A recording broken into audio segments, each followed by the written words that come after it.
பிரெண்ட்வுட்ஸ் நேயர்களுக்கு வணக்கம். விஜய் அவர்களுடைய பேச்சை நம்பிக்கிட்டு சி.வி. சண்முகம், எஸ்.பி. வேலுமணி தரப்பு அதிமுகவை ரெண்டா பிரிச்சுக்கிட்டு பிளவுபடுத்திட்டு இருக்கிறாங்க. இப்போ யாருப்பா இவங்களை ஒன்று சேர்த்து வைப்பா, எங்க போனாங்க பாஜக அப்படின்னு எல்லாரும் குமையிட்டு இருக்காங்க. அதிமுகவில் எதுனா ஒரு பிளவுனா உடனேயே பஞ்சாயத்து பண்ண வந்துருவாங்க பாஜக. இது தொடர்ச்சியா நீடிச்சுட்டே இருக்கு தமிழ்நாட்டு அரசியல்ல. ஏன்னா அதிமுகவை கபலீகரம் பண்றதுக்கும் அதிமுகவை தான் கண்ட்ரோல்ல கொண்டு வரதுக்கும் பாஜக எந்த அளவுக்கு முனைப்பா இருந்திருக்குது அப்படின்னு கடந்த வரலாறுகள்லாம் நம்மளுக்கு எடுத்து சொல்லுத இங்க நம்ம பார்க்க வேண்டிய ஒரு விஷயமா தான் இருக்கு. சோ அதன் அடிப்படையில இவ்வளோ பெரிய சண்டை போயிட்டு இருக்கு. இப்ப பாஜக யாருக்கு சப்போர்ட் பண்ணுவாங்க நீங்க நினைக்கிறீங்க அப்படின்ற ஒரு பெரிய கேள்விதான் தமிழ்நாட்டு அரசியல் வட்டாரங்கள்ல சுழண்டு வந்துட்டு இருக்கு. ஏன்னா இப்ப எடப்பாடி பழனிசாமி தரப்புக்கு ஆதரவு தர போறாங்களா, இல்ல எஸ்.பி. வேலுமணி தரப்புக்கு பாஜக செவி கொடுக்க போதா, யாருக்குதான் அவங்க சப்போர்ட் இருக்குது அப்படின்றத கொஞ்சம் விலாவரியா பார்க்க வேண்டிய ஒரு விஷயத்துல தான் நம்ம இருக்கிறோம். முதல்ல சி.வி. சண்முகம் அவர்கள் அதிமுகவில் பிளவுபட்ட பொழுது உடனே என்ன சொன்னார் தெரியுமா? எடுத்த உடனே அதிமுகவில் இருந்து நாங்க வெளியே வந்துட்டோம்னு சொல்லல, தாவேகாவுக்கு நாங்க ஃபர்ஸ்ட் ஆதரவுன்னு அவர் சொல்லல. எடுத்தெடுப்புல என்னமோ சொன்னாரு, நாங்க எந்த கூட்டணியிலும் இல்லை, பாஜக கூட்டணியிலிருந்து நாங்க வெளியே வந்துட்டோம் அப்படின்னு சி.வி. சண்முகம் தரப்பு அதிரடியா என்ன பண்ணாங்க சொன்னாங்க. அப்ப எல்லாருக்கும் ஒரு டவுட், பொதுச் செயலாளர் எடப்பாடி பழனிசாமியா இல்ல சி.வி. சண்முகமா? இவர் எதுக்கு அனௌன்ஸ்மெண்ட் பண்றாரு நாங்க கூட்டணியில இல்ல அப்படின்றதுதான் ஒரு பெரிய கேள்வி இருந்தது. அதுக்கப்புறம் தான் எல்லாருக்கும் விளங்கிருச்சு, ஓ இவங்க எடப்பாடி பழனிசாமி கூட சண்டை போட்டுக்கிட்டு வெளியே வந்துட்டாங்கப்பா கோச்சிக்கிட்டு அப்படின்னு தெரிய வந்தது.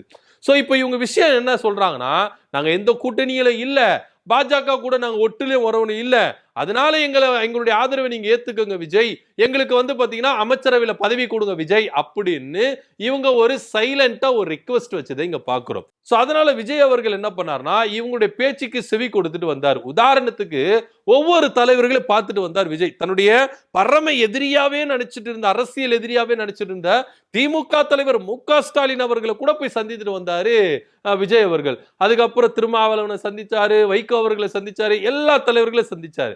ஆனா எடப்பாடி பழனிசாமி மட்டும் சந்திக்கவே இல்லை. மாறாக சி.வி. சண்முக தரப்பு போய் சந்திக்கிறாரு. இங்க யாரு அதிமுக, எடப்பாடி பழனிசாமியா சி.வி. சண்முகமா அப்படின்ற ஒரு கேள்வி இருக்குல்ல. சோ விஜயும் இதுல பிரித்தாளும் சூழ்ச்சியை கடைபிடிக்கிறார் அப்படின்ற ஒரு பெரிய குற்றச்சாட்டும் அவர்கள் முன்வைத்தது. ஒன்னு ஒரு விஜய் அவர்கள் ஒவ்வொரு கட்சி தலைவர்களை பார்த்தா நியாயமா எடப்பாடி பழனிசாமி தான் போய் பார்த்திருக்கணும். ஆனா எடப்பாடி பழனிசாமியை போய் பார்க்கவே இல்லை. அரசியல் எதிரின்னு சொல்ற திமுக தலைவர் மு.க. ஸ்டாலின் அவர்களே போய் சந்திச்ச விஜய் அவர்கள் ஏன் பாஜக கூட கூட்டணியில் இருக்கிற எடப்பாடி பழனிசாமியை போய் சந்திக்கல அப்படின்ற ஒரு பெரிய கேள்விக்குறி இருக்குல்ல. நீங்க அரசியல் நாகரிகம் கருதி எல்லா தலைவர்களை சந்திச்சீங்கன்னா பாஜக தலைவர்களே சந்திச்சிருக்கணும், அதிமுக தலைவரை சந்திச்சிருக்கணும். ஆனா இவங்களை எல்லாரையும் விட்டுட்டாரு. திமுக தலைவர் மட்டும் போய் செஞ்சு அப்பவே பெரிய சந்தேகமா இருந்தது விஜய் மேல, இவர் ஏதோ ஒரு விஷயத்த துணை போறாருப்பா அப்படின்னு. சோ அதுக்கப்புறம் இங்க அதிமுகவில் பல பிளவுகள், அந்த பக்கத்துல இருந்து ஒரு பால் போடுறதும், இந்த பக்கத்துல இருந்து ஒரு சிக்ஸ் அடிக்கிறதும், இப்படி மாறி மாறி மாறி மாறி மாறி என்ன பண்ணாங்க, ஒவ்வொருத்தர் தாக்கி இருந்தாங்க. கடைசியா விஜய் அவர்களுடைய அமைச்சரவையில இவங்களுக்கு இடம் கிடையாது அப்படின்ற ஒரு முடிவுக்கு வந்தோம். இப்ப என்ன பண்றதுன்னு தெரியாம ரொம்ப முழிச்சிட்டு இருக்காங்க. இப்ப என்ன ஒரு கேள்வினா, பாஜக யாருக்கு சப்போர்ட் பண்ணுது? இது குறித்து பாஜக மாநில தலைவராக இருக்கிற நயினார் நாகேந்திரன் என்ன சொன்னாரு அப்படின்னு பாத்தீங்கன்னா, எடப்பாடி பழனிசாமி தான் பொதுச் செயலாளர், சோ அவங்க கூட நாங்க கூட்டணியில தான் இருக்கிறோம் அப்படின்றத ஆணித்தனமா சொல்லிட்டு போனார். சோ இதுல இருந்தே வெட்ட வெளிச்சமா தெரியுது எடப்பாடி பழனிசாமிக்கு தான் பாஜகவுடைய ஆதரவு அப்படின்னு ரொம்ப வெட்ட வெளிச்சமா தெரியுது. So C V. Shanmugam, S P. Velumani தரப்புக்கு பாஜகவுடைய உதவி தேவையில்லை, பாஜகவுடைய பரிந்துரை தேவையில்லை, பாஜகவினுடைய அன்பு அரவணைப்பு தேவை கிடையாது அப்படின்னு ரொம்ப வெட்ட வெளிச்சமா தெரியுது.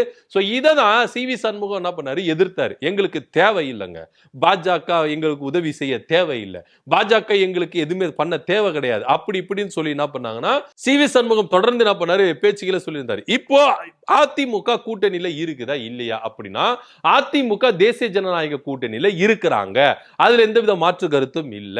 ஏன்னா எடப்பாடி பழனிசாமியும் பகிரங்கமா என்ன பண்ணல, நாங்க தேசிய ஜனநாயக கூட்டணியிலிருந்து வெளியே வந்துட்டோம் அப்படின்னு அனௌன்ஸ்மெண்ட் பண்ணவே இல்லை. மாறாக பாஜக மாநில தலைவராக இருக்கிற நயினார் நாகேந்திரன் அவர்களும் இதுக்கு மறுப்பு தெரிவிக்கல, நாங்க கூட்டணியில தான் தொடரணும், எடப்பாடி பழனிசாமி தான் பொதுச் செயலாளர், அவர் தான் முடிவு எடுக்கணும் அப்படின்ற ஒரு விஷயத்தையும் அவர் முன்வைக்கிறார். யாரு வேணா சொல்லட்டாங்க அதிமுகவில், நாங்க பாஜக கூட கூட்டணியில இல்லைன்னு அதிகாரப்பூர்வமா எடப்பாடி பழனிசாமி சொல்றது தான் எங்களுக்கு தேவை அப்படின்னு நயினார் நாகேந்திரன் அவர்கள் முன்வைக்கிறார். சோ அவர் பாத்தீங்கன்னா கட்சி ரீதியாகவும் சரி சட்ட ரீதியாகவும் சரி அவர் சொல்ற கருத்தையும் நம்ம எடுத்துக்கொள்ள வேண்டிய ஒரு விஷயமா தான் இருக்கு. எடப்பாடி பழனிசாமி சொல்றதுதான் அதிகாரப்பூர்வமா அதிமுக கூட்டணியில இல்ல இருக்குதா அப்படின்றத நிரூபிக்க வேண்டிய ஒரு சூழ்நிலை இருக்கிறாங்க. So C V. சண்முகம் சொல்றதெல்லாம் நம்ம கணக்குல எடுத்துக்க கூடாது அப்படின்னு நயினார் நாகேந்திரன் சொல்றாரு. சோ இப்படி இருக்கிற சூழ்நிலையில பாஜகவுடைய ஆதரவும் பாஜகவுடைய support full and full Edappadi Palaniswami தரப்புக்கு தான் இருக்குது அப்படின்னு பார்க்க வேண்டிய ஒரு விஷயமா இருக்கு. சோ இந்த விஷயத்தை கேள்விப்பட்ட உடனே சி.வி. சண்முகம் வேலுமணி தரப்புக்கு ரொம்ப அதிர்ச்சி ஆயிடுச்சு. என்ன அப்படின்னா பாஜக ஆரம்பிச்சிருவாங்க அப்பா, அவங்க கிட்ட ஏகப்பட்ட கேஸுக்கு நம்ம எல்லாம் மாட்டிக்கிட்டு இருக்கிறோம், ஒரு விஷயத்தை இப்படி தோண்டி எடுத்தாங்கன்னா அடுத்த செகண்ட் நம்ம எங்க இருப்போம் அப்படின்னு இந்த பக்கம் சி.வி. சண்முக தரப்பு என்ன பண்றாங்க, ஒரே அதகலமா அப்படியே என்ன பண்றாங்களா, பதறி போய் நிக்கிறாங்களா. ஏன்னா பாஜகவுடைய சப்போர்ட் இருந்தாதான் நம்ம என்ன பண்ண முடியும், இங்க நம்ம ஸ்டாண்டர்டா நிக்க முடியும். நாளை பின்ன அவங்க ஒரு கேஸ் ரிலீஸ் பண்ணிட்டாங்கன்னா என்ன பண்ண முடியும், ஒன்றும் பண்ண முடியாது. அதனால என்ன பண்றாங்கன்னா இப்போ சமாதான பேச்சுவார்த்தைக்கு சி.வி. சண்முகம் தயாரா இருக்கிறதா ஒரு தகவல் இருக்கு. ஏன்னா பாஜக தான் அதிமுகவில் எதனா ஒரு விஷயம்னா நடுவில் நின்று அவங்க தான் என்ன பண்ணுவாங்க, பஞ்சாயத்து பண்ணுவாங்க. ஏன்னா இதே எடப்பாடி பழனிசாமிக்கும் ஐயாவோ பன்னீர்செல்வத்துக்காக எந்த அளவுக்கு ஒரு முரண்பாடுகள் ஏற்பட்டது. அப்போ இங்கதான் என்ன பண்ணாங்கன்னா வித்யாசாகர் அவர் தான் என்ன பண்ணாரு, ஆளுநரா இருந்தாரு. சோ பாஜக இவங்க ரெண்டு பேரும் என்ன பண்ணாங்கன்னா அவர் தான் கையை பிடிச்சலாம் என்ன பண்ணாரு, சேர்த்துல வச்சாரு.